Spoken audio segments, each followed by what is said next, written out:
हमारे अपने चैनल राज क्लासरूम में। और आज हम पढ़ने वाले हैं क्लास 12 पॉलिटिकल साइंस के फर्स्ट बुक के 9th चैप्टर को, जो कि फर्स्ट बुक का लास्ट चैप्टर है। तो आप देखो, फर्स्ट बुक तो मैंने कंप्लीट करा दिया। तो आपको क्या करना है कि बहुत अच्छे से पढ़ाई करना है। इससे रिलेटेड जो भी क्वेश्चन आपके मन में आता है वो आप हमसे पूछ सकते हैं। और वीडियो को लास्ट तक देखिएगा ताकि आपको अच्छे से समझ में आएगा। और अपने दोस्तों के साथ शेयर, चैनल को सब्सक्राइब और वीडियो को लाइक जरूर कर दीजिएगा। तो चलिए स्टार्ट करते हैं। वैश्वीकरण, जैसा कि ये चैप्टर का नाम है, हम क्या करेंगे, ये चैप्टर स्टार्ट करें इससे पहले इस नाम को समझेंगे कि इस चैप्टर का नाम वैश्वीकरण दिया गया है तो वैश्वीकरण का मतलब क्या होता है। तो देखिए, अगर आप किसी भी चैप्टर के अगर हेडिंग को अच्छे से समझ जाते हो ना, तो आप बहुत हद तक ये समझ जाओगे कि चैप्टर में आपको क्या पढ़ना है। और ऐसे क्या होता है ना कि आपका चैप्टर भी थोड़ा इजी लगने लगता है। इसलिए हम सबसे पहले समझते हैं कि वैश्वीकरण का मतलब क्या होता है। तो देखिए, अगर हम बिल्कुल एक वर्ड में जाएं, ठीक है, कि वैश्वीकरण क्या है, तो एक वर्ड में इसका आंसर हो जाएगा प्रवाह, यानी फ्लो। हमने पढ़ा था जब बचपन में फ्लो के बारे में, तो उसमें एग्जाम्पल दिया गया था कि जब कोई चीज़ एक हिस्से से दूसरे हिस्से तक पहुंचती है तो हम क्या करते हैं कि उस चीज़ों का फ्लो हो रहा है। जैसे नदी क्या करती है, अपने जल को एक जगह से दूसरे जगह ले जाती है, तो हम वहाँ पे क्या कहते हैं कि जल का प्रवाह हो रहा है, यानी वो एक हिस्से से दूसरे हिस्से तक पहुँच रही है। उसी तरह वैश्वीकरण है। इसमें क्या होता है ना कि एक हिस्से से दूसरे हिस्से तक चीज़ें पहुंचती है। तो वहाँ तो हम लोग साइंस में पढ़े थे फ्लो के बारे में, इसलिए हमने जल का, वायु का, ये सब का एग्जाम्पल देखा था। लेकिन हम यहाँ पे क्या पढ़ रहे हैं, तो पॉलिटिकल साइंस पढ़ रहे हैं। तो यहाँ का जो एग्जाम्पल है ना, वो साइंस से थोड़ा डिफरेंट होगा। आप देखो, यहाँ पे हम देखेंगे कि विचारों का प्रवाह, ठीक है, वस्तुओं का, पैसों का और लोगों का प्रवाह, ये हम देखेंगे इस पॉलिटिकल साइंस में। आप देखो, जो विचारों के साथ साथ वस्तुओं, पूंजी और बेहतर आजीविका की तलाश में कई बार इंसानों का भी होता है। मतलब ये जो प्रवाह होता है ना, ये सिर्फ जल का या वायु का नहीं होता, ये सभी चीज़ों का होता है। आप देख रहे हो, जैसे विचारों का प्रवाह आप सोचोगे कैसे होगा, तो आप एक चीज़ देखो, अभी जैसे मैं आपको पढ़ा रही हूँ, मैं पर्सनली तो आपको नहीं जानती हूँ ना, आप मुझे जान रहे हो, फिर भी मैं जो अपनी बात है वो आपके तक पहुँचाती हूँ, अपने विचारों को आपके तक पहुँचा रही हूँ। वही बात अगर आपको समझ में आएगी तो आप अपने से जूनियर, अपने क्लासमेट या फिर अपने आपके घर में जो भाई बहनें होंगे उनको बताओगे। तो ऐसे क्या होता है ना कि विचारों का प्रवाह होता है, यानी मैं अपनी बात आपसे करूं, आप वही बात किसी और से करो, तो ये क्या है कि बात आगे बढ़ते चला जाएगा। तो ये हो जाता है विचारों का प्रवाह। तो ये हो गया वैश्वीकरण। जैसे कोई भी मुद्दा हो गया, अब अभी आप देख लो, ये जो ग्लोबल वार्मिंग हो गया या फिर पर्यावरण बचाओ, ये सब ऐसे मुद्दे हैं जो क्या है, एक तरह का विचार है, लेकिन वो एक एक करके, यानी एक इंसान किसी ने इसके बारे में सोचा होगा, फिर एक एक सुनते सुनते अब क्या है, ये पूरे विश्व में ये बात आ गई है, सभी के ये विचार हो गया कि हमें क्या करना चाहिए, पर्यावरण को बचाना चाहिए, जल प्रदूषित नहीं करना चाहिए। तो ये सब क्या है कि विचारों का वैश्वीकरण है। तो ये अब आपका क्लियर हो गया। अब आप देखो वस्तुओं का। अब वस्तुओं का कैसे होता है, जैसे हम मॉल जाते हैं तो वहाँ आप देखो, वहाँ जो प्रोडक्ट होते हैं ना, यानी जो सामान होते हैं, वो सिर्फ और सिर्फ आपके शहर या आपके देश के बने हुए नहीं होते हैं, वो बिल्कुल देश विदेश बहुत जगहों के वो सामान उस मॉल में आपको मिल जाएंगे। तो ऐसे आपको एक चीज़ समझ में आ रहा है कि वस्तुओं का भी वैश्वीकरण होता है। तभी तो जो आयात निर्यात होता है, क्या किया जाता है कि जो चीज़ों को हम अपने देश में नहीं बनाते हैं, उससे क्या करते हैं, दूसरे देशों से मंगवाते हैं। तो ऐसे वस्तुओं का वैश्वीकरण होता है। तो ये भी आपको समझ में आ गया। अब देखिए पूंजी का। जैसे देखो, आप इंडिया के बहुत सारे लोग ऐसे हैं जो विदेशों में काम करते हैं, वहाँ से वो पैसे कमाएंगे, तो वहाँ की जो पैसे उनको, वहाँ पे जो उनको पैसे दी जाएंगी वो वहाँ की मुद्रा होगी। जैसे अगर भारत का एक इंसान नेपाल में गया, वहाँ पे जॉब किया, पैसा कमाया, तो वो जो पैसा उसको मिलेगा वो तो नेपाली मुद्रा होगी। और जब वो वापस इंडिया आएगा तो ऐसे में क्या हो गया कि नेपाली मुद्रा का भारत में प्रवाह हो गया, यानी उसका वैश्वीकरण हो गया। तो ऐसे में पूंजी का प्रवाह होता है। अब आप देखो, बेहतर आजीविका की तलाश में कई बार इंसानों का भी प्रवाह होता है। अभी आप देख रहे हो कि बहुत जगहों से क्या कर रहे हैं, मजदूर अपने देश वापस आ रहे हैं, अपने गांव वापस आ रहे हैं।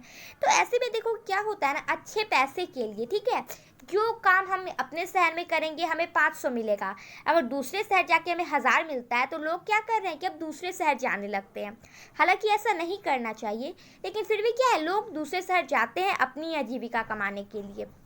तो ऐसे में क्या होता है कि एक जगह के लोग दूसरी जगह पहुंच जाते हैं, और वो काम भी कहाँ के लिए करेंगे, तो वो वहाँ के लिए करेंगे। जैसे भारत के बहुत सारे मजदूर नेपाल में काम करते हैं, सऊदी अरब में काम करते हैं, या फिर सिर्फ मजदूर ही नहीं, आप देखो बड़े बड़े जो वैज्ञानिक होते हैं, डॉक्टर्स, इंजीनियर, सब विदेशों में जाके काम करते हैं। तो अब सोचो कि जो भारत के लोग हैं वो विदेश जाके काम कर रहे हैं, तो वो भले ही यहाँ की नागरिकता है उनके पास, लेकिन वो काम कहाँ पे कर रहे हैं, विदेशों में कर रहे हैं। तो ऐसे में क्या हो गया कि इंसानों का भी प्रवाह हो गया, क्योंकि काम भी वो उसी देश के लिए करेंगे। तो ऐसे आपको ये भी समझ में आ गया कि किस तरह इंसानों का वैश्वीकरण होता है, यानी प्रवाह होता है। तो ये तो हम समझ गए कि वैश्वीकरण क्या है और ये किन किन चीज़ों का हो सकता है। अब आप एक चीज़ देखो कि हमें यहाँ से ना एग्ज़ाम में ये भी पूछा जाता है कि वैश्वीकरण के परिणाम बताइए। और कोई भी चीज़ के जब हम परिणाम यानी रिजल्ट को देखते हैं ना, तो वो राजनैतिक भी हो जाते हैं, आर्थिक, सामाजिक, यानी सभी क्षेत्रों में हमें दिखते हैं, यानी बहुआयामी होते हैं। तो ये वैश्वीकरण के जो परिणाम है ना, वो भी इसी तरह बहुत सारे हैं। लेकिन हम क्या करेंगे, पहले इसके क्या है कॉजेज़ को पढ़ेंगे, यानी क्या कारण है वैश्वीकरण का। क्योंकि अब अगर क्या आप किसी भी चीज़ को जानना चाहते हो ना, तो पहले आप उसके कारण को देखते हो, फिर तो रिजल्ट देखोगे ना। इसलिए हम यहाँ पे पहले कारण को समझते हैं कि ये इतने चीज़ों का जो एक चीज़ एक जगह से दूसरे हिस्से तक पहुँच रही है, इसका क्या कारण है, क्या वजह है। तो आप देखो प्रौद्योगिकीकरण, ये जो प्रौद्योगिकीकरण है यानी उद्योग के माध्यम से ना, ये जो प्रवाह है ये बहुत ज़्यादा बढ़ जाता है। आप देखो ये जो लोग हैं, मजदूर वर्ग के लोग हैं, ये उद्योग लगाने कहाँ जाते हैं, दूसरे जगह जाते हैं, तो वहाँ पे इंसान का भी प्रवाह हो रहा है, वो वहाँ से पैसे कमाते हैं, तो पूंजी का भी प्रवाह हो रहा है। ठीक है, तो ऐसे में क्या होता है कि प्रौद्योगिकीकरण जो है वो बहुत बड़ा कारण बन जाता है वैश्वीकरण के लिए। अब आप देखो उन्नत तकनीक, यानी क्या है, जैसे अभी की आप दुनिया को देखोगे ना, अगर हम अभी की दुनिया से ये टेक्नोलॉजी को हटा दें, तो जो हमारी दुनिया है ना वो बिल्कुल रंगहीन आपको दिखेगी। क्योंकि हमें क्या हो गया है, आदत हो गई है, हमें कोई भी काम हो, हम क्या है पूरी तरह से डिपेंड है किस पे, तो तकनीक पे, टेक्नोलॉजी पे। आप देखो हमें कहीं जाना हो तो हम कार, बाइक, जिस चीज़ का भी आप यूज़ करो, तो ये भी क्या है तकनीक है। हमारे घर में बिजली चाहिए हमें 24 आवर्स। फिर क्या है कि हम मोबाइल फ़ोन का यूज़ करना है, कोई भी काम हो। जैसे आप देखो अब क्या करना होता है, हमें खेलना भी होता है, तो हम क्या करते हैं ना, ग्राउंड में जाते हैं ना, दोस्तों के पास जाते हैं, हम क्या करते हैं फ़ोन पे ऑनलाइन खेलते हैं, पबजी, फ्री फायर, पता नहीं क्या क्या खेलते रहते हैं। अगर हमें मस्ती करनी होती है, वो भी हमारे क्या करते हैं, फ़ोन से ही कर लेते हैं। अगर हमें किसी से बात करनी है तो फ़ोन से ही बात करते हैं। तो देखिए एक चीज़ तो ये अच्छा है, जैसे पहले क्या था, कबूतर का ज़माना था, हम क्या करते थे, कबूतरों से चिट्ठी भेजा करते थे, कब पहुँचती थी पता नहीं, तो बहुत लंबा प्रोसेस हो जाता था। फिर डाकिया लोग वाला टाइम आया, फिर क्या है कि जो पहले के फ़ोन भी आए थे, तो हमें एक बूथ पे जाना होता था, वहाँ हम जाके कॉल करते थे, तो ऐसे। लेकिन अब क्या है, हर इंसान के फ़ोन में क्या है, सॉरी, हर इंसान के पैकेट में क्या है, फ़ोन है। तो ये कहीं ना कहीं हमारे काम को आसान भी करती है, लेकिन क्या है कि हमें आलसी भी बनाते जा रही है। तो हमें ये करना चाहिए कि इसका यूज़ जहाँ पे सच में इसका यूज़ है वहीं पे करना चाहिए, फालतू का हमें ये सब नहीं करना चाहिए। तो ये हो गया उन्नत तकनीकी, और ये भी क्या है वैश्वीकरण का सबसे बड़ा कारण है। अब आप देखो वैज्ञानिकी आविष्कार, ये जो वैज्ञानिकी आविष्कार है, जैसे मैंने अभी आपको बताया, ये जो टेक्नोलॉजी है वो कहाँ से आया, वैज्ञानिक आविष्कार से आया। अगर विज्ञान किसी चीज़ का आविष्कार ही नहीं करता, तो आप सोचो कि बहुत कुछ नहीं होता हमारे पास। जैसे पहले अब मामूली सी आग भी हमें जलानी होती थी, तो हम पत्थरों से आग जलाया करते थे ना, हमारे पास रहने के लिए अच्छे घर होते थे, हम गुफाओं में रहते थे। आदि मानव को आप जाके देखो, वो मतलब जाके नहीं देखो, आप पढ़ो उसके बारे में, ठीक है, कि वो किस तरह रहते थे, वो क्या भोजन करते थे। फिर हमें अगर उसकी बात की आप टाइम में जाओ, थोड़ा पहले हम जाते हैं, तो आप देखो कि हमें अगर कोई बात एक दूसरे तक पहुंचानी भी होती थी, तो हम कबूतरों से, डाकिया से, ये सब का काम होता था। फिर थोड़ी देर के बाद क्या आया, मतलब थोड़े टाइम के बाद फ़ोन का आविष्कार हुआ, वो भी बुथ में लगा होता था, हमें बहुत दूर पैदल चल के जाना होता था, फिर हम किसी को कॉल कर पाते थे। तो लेकिन धीरे धीरे क्या है कि वैज्ञानिक आविष्कार इतना हो गया है कि अब हर इंसान के पैकेट में क्या है, फ़ोन होता है। तो ये कहीं ना कहीं हमारे काम को ईजी भी कर रहा है, लेकिन कहीं कहीं हमें नुकसान भी पहुंचा रहा है।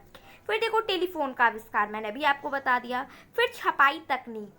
आप देखो हमारे जो पूर्वज थे ना, जैसे हमें अगर कोई भी बात लिखनी होती है, कोई भी बुक छपवाना होता है, तो हम तो बिल्कुल आराम से एक कॉपी लिखे छपवाएं, उसकी जितनी चाहिए उतनी कॉपियां हम बनवा सकते हैं।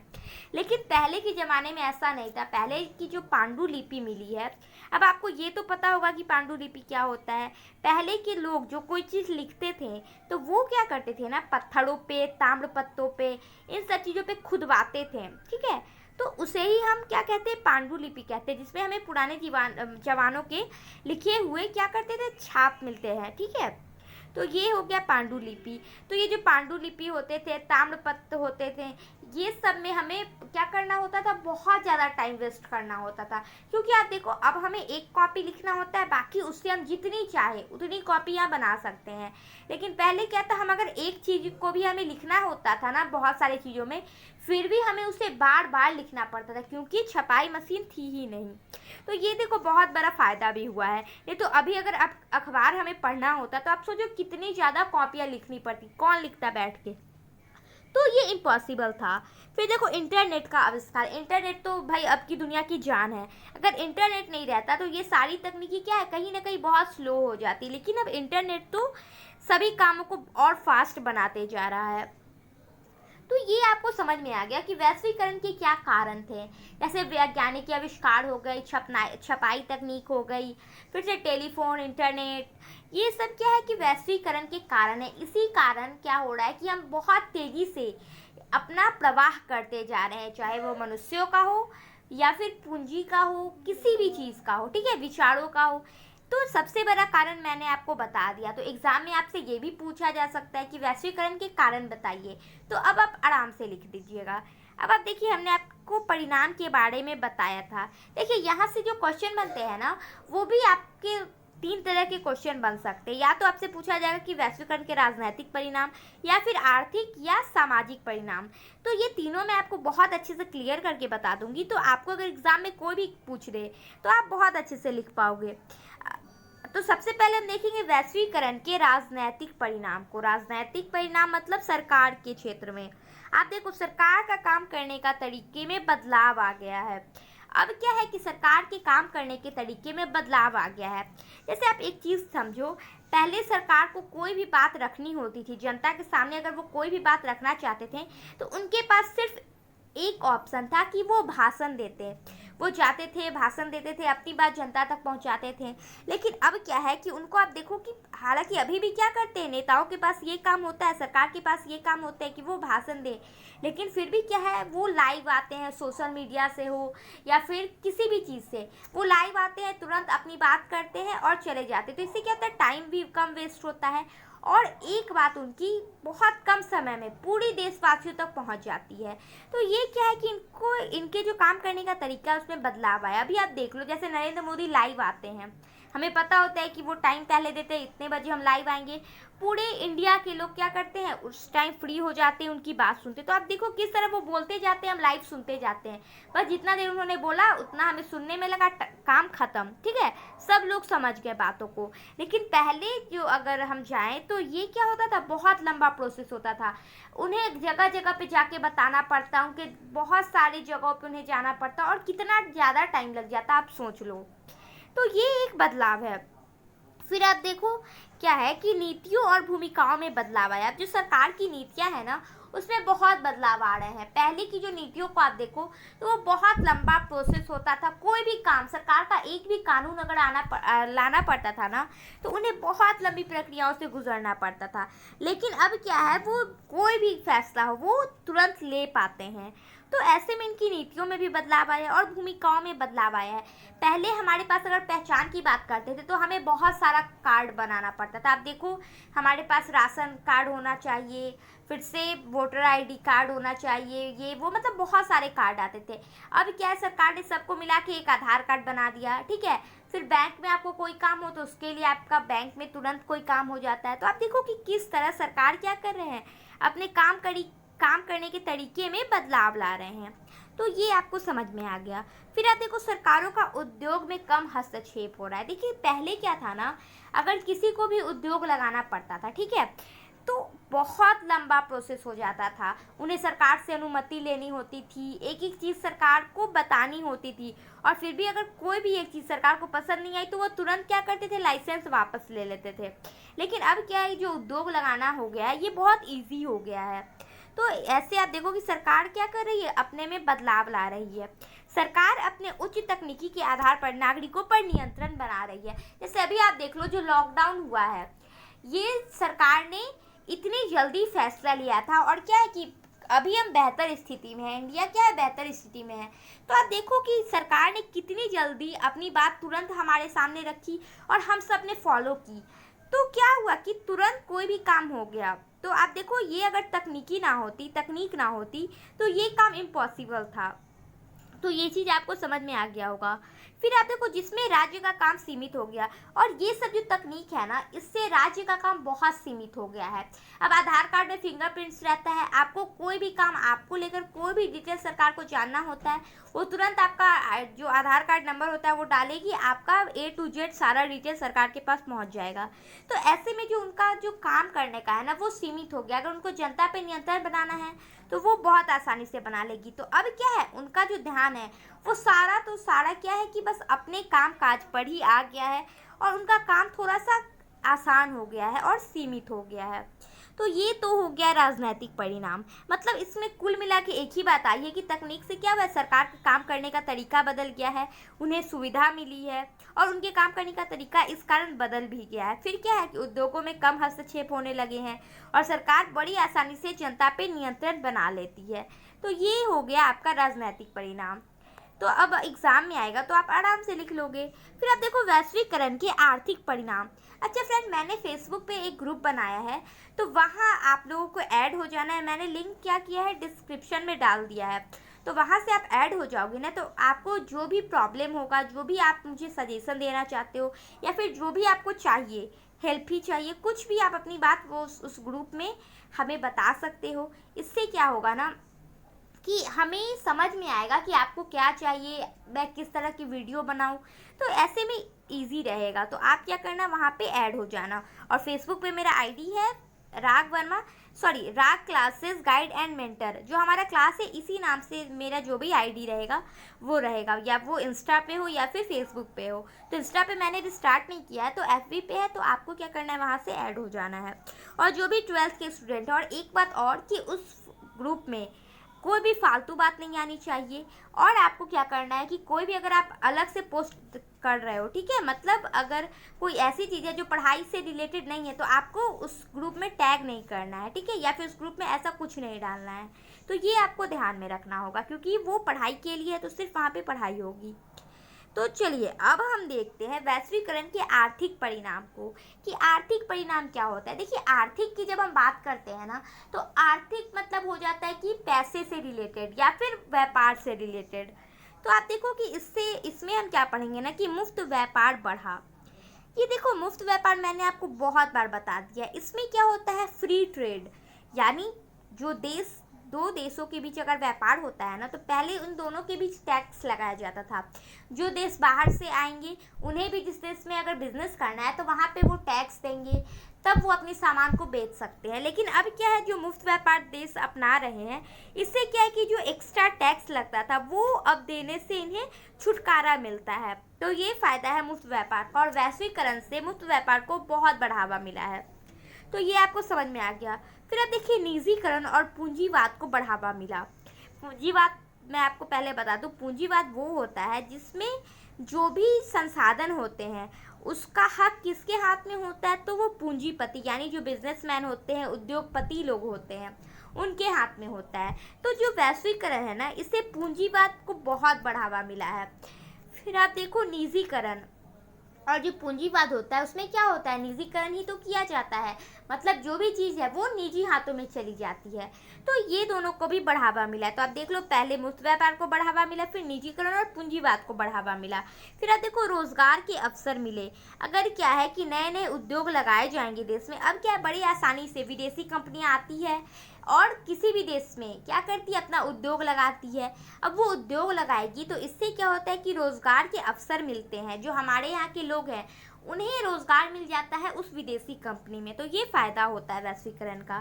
फिर आप देखो बाजारों में प्रतिस्पर्धा बढ़ी है। मतलब क्या है कि कंपटीशन आ गया है।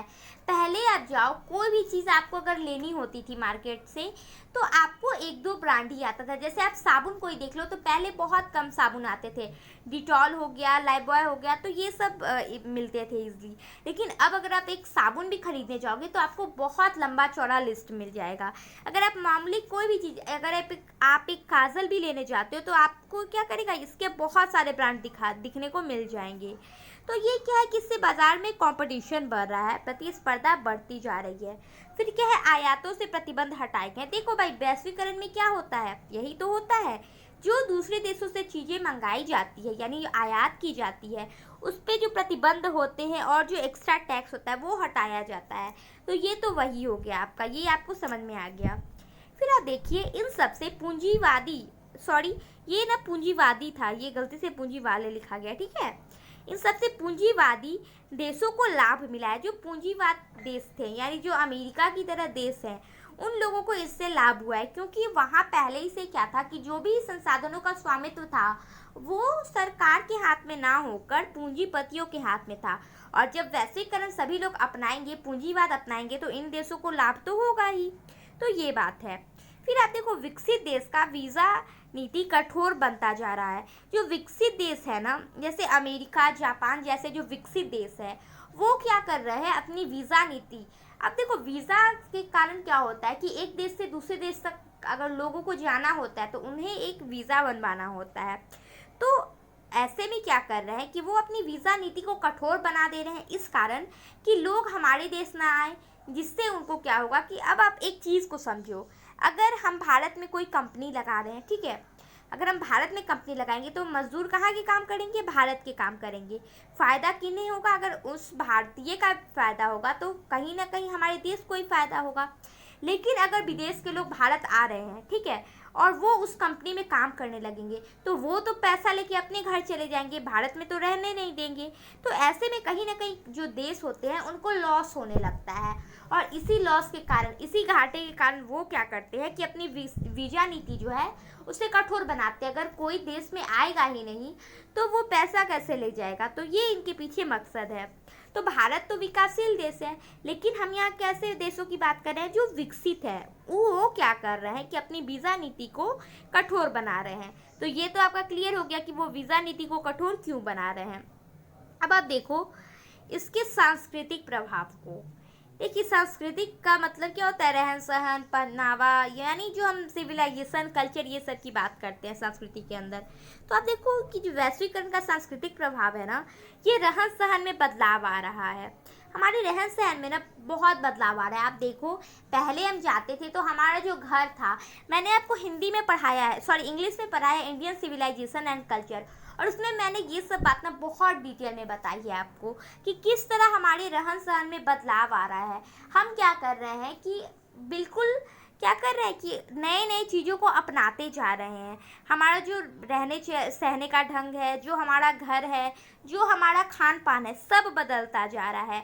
हम क्या कर रहे हैं, अब आप देखो कि हम जो हमारा देसी चीज़ था उससे अब हम कम पसंद करते हैं। हम पिज़्ज़ा, बर्गर, मोमो ये सब ज़्यादा पसंद करते हैं। फिर क्या है, जो हमारा पहनावा है इसमें बहुत बदलाव आ रहा है। पहले हम क्या करते थे, हम क्या करते थे कि अपने भारतीय ड्रेस को पहना करते थे। लेकिन अब क्या है कि हम मॉडर्न ड्रेस को पहन रहे हैं, जीन्स पहन रहे हैं, शर्ट पहन रहे हैं। और ये सिर्फ अगर मैं बात करूँ कि जो पहनावा है, बहुत सारे लोगों को ऐसा लगता है ना कि सिर्फ लेडीज़ के पहनावे में ही बदलाव आया है। तो ऐसा बिल्कुल नहीं है। अगर आपको ये लगता है कि लड़कियां क्या कर रही है, साड़ी छोड़ के बाकी नए नए ड्रेस पहन रही, तो आप देखोगे जो बॉयज़ होते हैं ना, उनके पहनावे में भी कितना ज़्यादा बदलाव आ गया है। पहले के जो लड़के थे तो वो क्या पहनते थे, कुर्ता पजामा पहनते थे, धोती कुर्ता पहनते थे, ये इंडियन ड्रेस था लड़कों का। लेकिन अब वो भी क्या कर रहे हैं, जीन्स पहन रहे हैं, टी शर्ट पहन रहे हैं, और जो कुर्ता पजामा भी अब स्टाइलिश वो पहनते हैं, ठीक है। वो तो आप देखो किस तरह पहनावे में जो है वो दोनों में बदलाव आ रहा है, मतलब पूरे जगहों में बदलाव आ रहा है। हम कहीं ना कहीं क्या कर रहे हैं ना कि अमेरिकी संस्कृति की तरफ झुकाव हमारा बढ़ रहा है। मतलब हम क्या कर रहे हैं कि वहाँ की जो चीज़ है उसको अपनाते जा रहे हैं। हम अपना बोलचाल का भाषा बदल दिए हैं। अब ऐसा लगता है ना, जो लोग इंग्लिश बोल रहे हैं हमें वो बहुत इम्प्रेसिव लगते हैं, हमें अच्छा लगता है कि कोई इंग्लिश में बात करे। वहीं अगर आपको कोई हिंदी बोलता हुआ नजर आएगा ना, तो आपके मन में कहीं ना कहीं हो जाता है ना कि इसका नॉलेज कम होगा क्योंकि ये हिंदी बोल रहा है। तो ये हमारी क्या है, मेंटालिटी में भी चेंज आ गया है। तो ये आप देखो कि किस तरह हम अमेरिकी संस्कृति की तरफ झुकते जा रहे हैं। और एक बात आप यहाँ पे समझो कि हमें क्या करना है, ये नहीं करना है। ये जो प्रभाव है ना, सांस्कृतिक प्रभाव, ये बहुत बुरा है।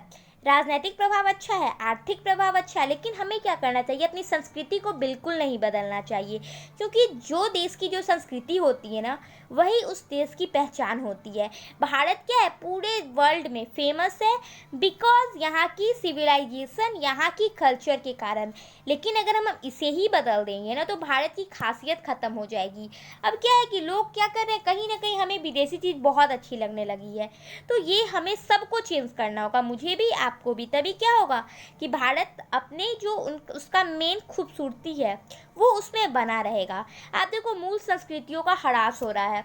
हमारी जो मूल संस्कृति थी उसका ह्रास होता जा रहा है। मतलब अब वो नहीं आपको दिखेगा। पहले के जो इंडियन लोग थे, आप उनके बारे में देखो, अपने आप जो आप घर में रहते हो, आप अपने ग्रैंड पेरेंट्स से अगर पूछोगे ना, तो वो बताएंगे कि पहले का भारत कैसा था। और उससे भी पहले आप जाओ तो भारत बहुत अच्छा था, बहुत विकसित था, हम सबसे अलग थे। लेकिन क्या है कि हम क्या कर रहे हैं, जैसे जैसे अमेरिका की तरफ बढ़ते जा रहे हैं ना, हम अपनी सुंदरता को खोते जा रहे हैं। तो ये हमें नहीं करना है। अब देखो, हम क्या करते हैं ना, विदेशी फिल्म को पसंद करते हैं, भले समझ आए ना आए पता नहीं, फिर भी हम इंग्लिश मूवी को देखेंगे, हॉलीवुड की मूवी को देखेंगे। हम इंग्लिश सॉन्ग सुनना पसंद करते जा रहे हैं। फिर क्या, त्योहारों को भी मनाते जा रहे हैं। हम क्या करते हैं, अब वैलेंटाइन डे मनाते हैं, जो न्यू ईयर है, ये सब हमारा फेस्टिवल नहीं था। हम तो होली, दीपावली ये सब मनाते थे। लेकिन हम अब क्या कर रहे हैं, वैलेंटाइन डे को। और आप ये देखो कि आप देखो, आज से 20 साल 30 साल पहले इतना जोर शोर से नहीं मनाया जाता था। लेकिन हम जैसे जैसे आगे बढ़ रहे हैं, आप देखो वैलेंटाइन डे बिल्कुल सब लोग इतना ज़्यादा मनाते हैं जैसे पता नहीं क्या है। तो ये सब हमें चेंज करना होगा। ये बहुत बुरा प्रभाव मुझे लगता है, जो सांस्कृतिक प्रभाव बढ़ रहा है वैश्वीकरण का।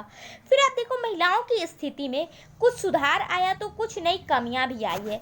जैसे आप सुधार देखो क्या हुआ कि कहीं ना पहले क्या किया जाता था ना, कि कहीं ना कहीं भारतीय जो महिला थी, उन्हें आप देखोगे पहले सती प्रथा था, विधवा पुनर्विवाह पे रोक था। मतलब अगर कोई विधवा हो जाती थी तो पूरे समाज में उनके साथ भेदभाव किया जाता था। फिर बाल विवाह कर दिया जाता था, बचपन में ही लड़कियों की शादी कर दी जाती थी। फिर उनके क्या किया जाता था कि पढ़ाई करने से रोका जाता था। लेकिन अब क्या है कि ये सब में सुधार आया है। ठीक है, फिर दहेज प्रथा, ये सब में अब सुधार आया है। फिर भी दहेज प्रथा अभी भी है, लेकिन आप देखो कि क्या है, धीरे धीरे ये सब में सुधार आ रहा है। लेकिन अब आप देखो, कमियां की बात करें तो कहीं ना कहीं बहुत कमियां भी होती गई है। पहले की जो भारतीय महिला थी, कितनी सभ्य, मतलब बहुत अच्छी भारतीय महिला। आप देखो तो भारत की महिला पूरे विश्व की महिला से अलग थी। लेकिन अब हम क्या कर रहे हैं ना, जो लेडीज़ हैं, इंडियन जो लेडीज़ है, वो अपने आप पे बहुत चेंज लाए आई हैं। वो क्या कर रही हैं, वेस्टर्न लेडीज़ की तरह बिल्कुल बिहेव करती हैं। उनका पहनावा वही होता जा रहा है, उनका जो रहन सहन है वो विदेशियों की तरह होते जा रहा है। अब छोटे छोटे बाल लड़कियां रखती है, लेकिन भारत की लड़कियां कैसे रहती थी, लंबे लंबे बाल, साड़ियों में बिल्कुल बहुत मतलब अच्छे से रहती थी। लेकिन अब क्या है कि ये वेस्टर्नाइज होते जा रही हैं, तो ये सब रोकना चाहिए। तो देखो, ये आपको समझ में आ गया कि वैश्वीकरण के जो सांस्कृतिक प्रभाव है वो क्या है। तो यहाँ से तो क्वेश्चन आएगा, तो ये तो मैंने आपको बहुत डिटेल में बता दिया, तो यहाँ से तो आप एक भी क्वेश्चन नहीं छोड़ोगे। तो चलिए, अब हम देखते हैं वैश्वीकरण और भारत, यानी भारत का वैश्वीकरण पे क्या प्रभाव पड़ा है। तो आप देखो, वैश्वीकरण ने भारत के संबंध बहुत ही पुराना है। मतलब आप देखो कि बिल्कुल अभी से या 50-100 साल पहले की बात नहीं कर रही हूँ, हड़प्पा सभ्यता से। ये तो आपको पता है कि जो हड़प्पा सभ्यता है ना, वो दुनिया की सबसे पुरानी सभ्यता है।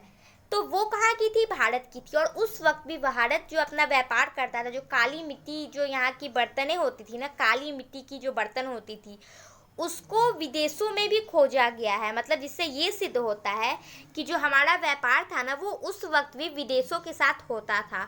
तो ये तो हमारा संबंध बहुत पुराना है, ये आपको समझ में आ गया।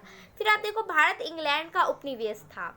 हम क्या थे, 200 सालों तक यानी 200 वर्षों तक इंग्लैंड के अंडर में थे, उसके उपनिवेश बन के थे, यानी उसके गुलाम थे। तो ऐसे में क्या होता था ना, वहाँ के जो इंग्लैंड के लोग थे वो भारत, तो आप वो देखो, आप बिजनेस करने आए थे, है ना, वो यहाँ से जो मसाले थे ये सब का निर्यात आयात ये सब करने आए थे। लेकिन वो क्या किए ना, धीरे धीरे इस बिजनेस के बहाने से यहाँ रुक गए और धीरे धीरे क्या किए ना कि भारत पे कब्जा कर लिए। और फिर उन्होंने क्या किया कि भारत क्या कच्चे माल का बहुत बड़ा निर्यातक देश था। मतलब हमारे यहाँ जो मसाले थे ना, इतने तरह के मसाले पूरे विश्व में कहीं नहीं पाए जाते हैं।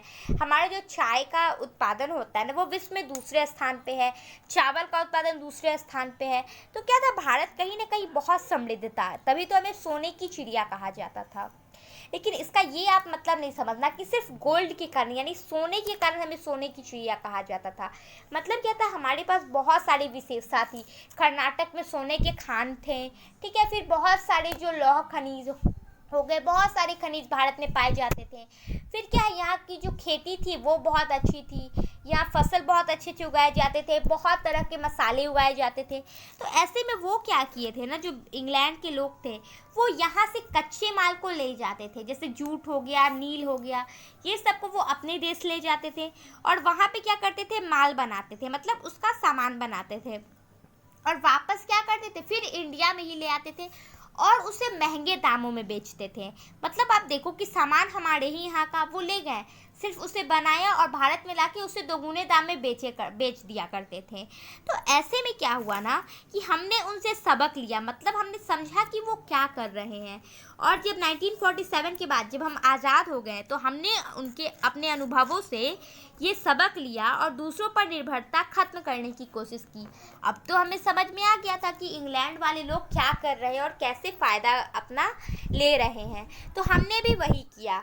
फिर हमने क्या किया ना कि घरेलू स्तर पर ही सामान का निर्माण करना शुरू कर दिया, क्योंकि ये तो हमें समझ में आ गया कि वो क्या कर रहे हैं, हमारे ही सामान को बस उसको बना रहे हैं, फिर हमें ही बेच रहे हैं, तो सामान तो हमारे पास ऑलरेडी है। तो हमने क्या किया, उसका निर्माण करना शुरू कर दिया, वस्तुओं का उत्पादन करना शुरू कर दिया अपने ही देश में।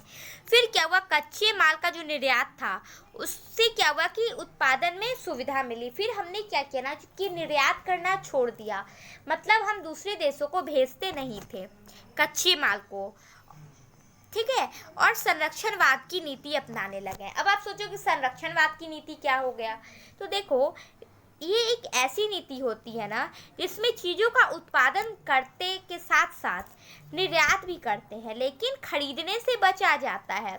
जैसे हम क्या करते हैं, जैसे हमने ये तो देख लिया था कि वो कच्चे माल को ले जाते हैं, उसे बना के हमारे यहाँ वापस बेचते हैं, तो हमने कच्चे माल को नहीं जाने दिया और हमने क्या किया कि उस कच्चे माल से अपने ही देश में सामान बनाया और बने हुए सामान को दूसरे देशों में भेजा। जिस तरह इंग्लैंड वाले लोग भारत से फ़ायदा ले रहे थे, हमने भी वही नीति अपना के क्या किया कि उनसे फ़ायदा लेने का कोशिश किया। तो वही क्या है, और उनकी जो चीज़ें आती थी, मतलब उनका जो माल आता था उससे हम नहीं खरीदते थे और स्वदेशी अपनाने लगे थे। तो यही हो गई संरक्षणवाद की नीति। और अभी भी क्या करना चाहिए ना, हमें संरक्षणवाद की नीति से तो खैर हमें घाटा हो गया था, लॉस हो गया था, लेकिन हमें ये चीज़ों से बचना चाहिए कि हम विदेशी चीज़ों को ना खरीदें। अगर आपको मोबाइल फ़ोन यूज़ करना है तो ज़रूरी नहीं है कि आप क्या करो, विदेशियों फ़ोन का ही यूज़ करो, यानी विदेशी कंपनियों का ही यूज़ करो। हमारी इंडियन में भी जो रेडमी है ये सब अच्छा फ़ोन है और अच्छा चलता भी है। तो आप क्या करोगे, ये खरीदोगे या फिर कोई भी प्रोडक्ट अगर आप स्वदेशी खरीदोगे ना, तो इससे हमारे देश का विकास होगा। अगर आप विदेशी चीज़ों को खरीदोगे ना, तो इससे क्या होता है कि उनका फ़ायदा होता है और उनका फ़ायदा होगा तो वो बढ़ेगा, तो फिर हमारा देश विकास कैसे करेगा। इसके लिए हमें क्या करना चाहिए कि स्वदेशी अपनाना चाहिए, यानी अपने देश के बने हुए चीज़ों का ही यूज़ करना चाहिए। तो अब आप जब मार्केट जाओ ना, तो बस वही चीज़ों को देखना जिसमें क्या है, मेड इन इंडिया लिखा हो, ठीक है। इससे क्या होगा, हमारे देश का विकास होगा। देखिए मैंने एक जगह पढ़ा भी था, पोस्ट किसी ने किया था कि क्या है कि हमें जिस तरह ये देखते हैं ना कि एक्सपायरी डेट हम देखते हैं कि वो एक्सपायर्ड है या नहीं है सामान, तो इसके साथ ही हमें ये भी देख लेना चाहिए कि वो मेड इन इंडिया है या नहीं। अगर ये आप देखना स्टार्ट कर दोगे ना, तो बहुत जल्दी इंडिया भी क्या हो जाएगा, डेवलप्ड कंट्रीज़ जो है उसमें शामिल हो जाएगा। जब हम डेवलप्ड हो जाएंगे तो बहुत फ़ायदा होगा। तो ये आपको एक चीज़ करनी है। आप देखो कि संरक्षणवाद के परिणाम क्या हुए। ये तो हमने समझ लिया कि संरक्षणवाद क्या है। तो इसके जो परिणाम हुए ना, ये हमें डुबा दिए। देखो, इसका फ़ायदा होता है, इससे तरक्की होती है, लेकिन जिस सिचुएशन में हमने इसे अपनाया था ना, देखो 1947 में जब यहाँ से ब्रिटिशर्स गए थे, तो उन्होंने क्या किया था ना, भारत को बहुत बुरी हालत में छोड़ दिया था। मतलब जब हम बहुत अच्छे हालत में थे, तो वो यहाँ आए और हमारा बहुत शोषण किया। तो जब वो गए ना, बिल्कुल 200 वर्षों तक वो यहाँ रहे थे। तो आप सोचो कि 200 सालों तक उन्होंने कितना ज़्यादा हमारे देश को लूटा था। तो जब वो गए तो हमारी स्थिति बिल्कुल गड़बड़ा गई थी। तो ऐसे में जब हमने ये सब अपना लिया ना, तो इससे क्या हुआ कि भारत पिछड़ गया था बाकी देशों से, तो हमें लॉस हो गया था। फिर क्या हुआ ना कि एक नई आर्थिक नीति अपनाई गई थी। और आपसे क्वेश्चन पूछा जाता है कि नई आर्थिक नीति कब अपनाई गई थी, तो आप देखो 1991 में, यानी 1991 में अपनाई गई थी। और क्यों अपनाई गई थी, तो वो वित्तीय संकट से उबरने के लिए अपनाई गई थी। और इसमें क्या किया गया था ना कि नई आर्थिक नीति में व्यापार की बाधाएं खत्म की गई थी। मतलब क्या है कि जो बिजनेस में हम पहले जो व्यापार में बाधाएं लगाते थे, जो हस्तक्षेप करते थे, उसको सरकार ने ख़त्म कर दिया, जिससे क्या हुआ, भारत को लाभ हुआ। अब इस ऐसे में क्या हुआ कि नई नई कंपनियां, जो विदेशी कंपनियां थी, वो भारत आई, अपना उद्योग लगाई, तो हमारे जो लोग थे उनको रोज़गार मिला। तो ऐसे हमें कहीं ना कहीं फ़ायदा होता गया। फिर क्या है कि हम कह सकते हैं कि वैश्वीकरण से विकासशील देशों को लाभ हुआ।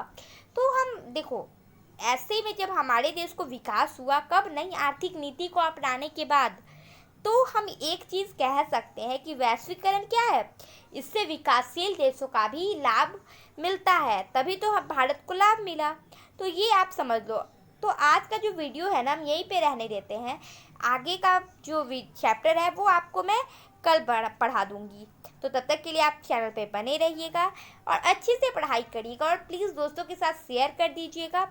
और आपको क्या करना है कि फेसबुक वाला मैंने आपको बात बता दिया है, तो आपको उस लिंक पे चले जाना है, ग्रुप में ऐड हो जाना है, और हमारे जो पेजेस है उस पर आप कोई भी सॉल्यूशन, सजेशन, जो भी आप हमसे कहना चाहते हो, अपनी बातों को आप कह देना। तो thank you, bye bye, take care.